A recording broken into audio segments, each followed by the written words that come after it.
My mom called me 17 times in 6 months. I know because I counted after I was busy. That's what I told myself.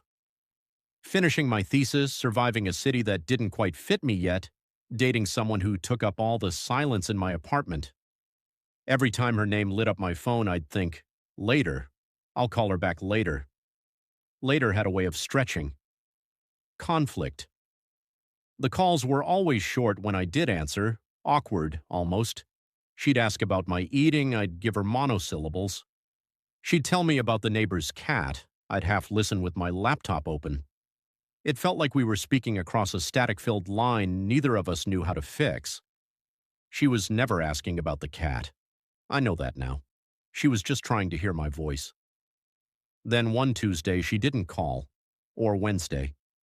By Thursday I noticed the silence, the way you only notice a clock when it stops ticking.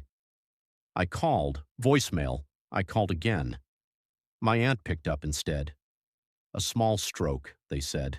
Nothing serious. She'd be fine. But for 48 hours between that phone ringing and those words, I sat in a hospital waiting room 1,000 kilometers away and stared at 17 missed calls. I didn't cry. I was too busy calculating all the times I could have just picked up. Resolution. She came home from the hospital on a Friday. I drove through the night. 6 hours, bad coffee, a playlist she'd never understand. When she opened the door, she looked smaller than I remembered. She looked like my mom. I didn't give a speech. I just said, "I'm going to call you more." She rolled her eyes, a little, and handed me a plate of rice she'd somehow already made. That was her way of saying she knew, that she'd been waiting, not with resentment, but with the particular patience of someone who loves you without conditions. I still get busy. Life still fills up. But now when her name lights up my phone, I stop. Whatever I'm doing, I stop. Because some calls are not interruptions. Some calls are the thing.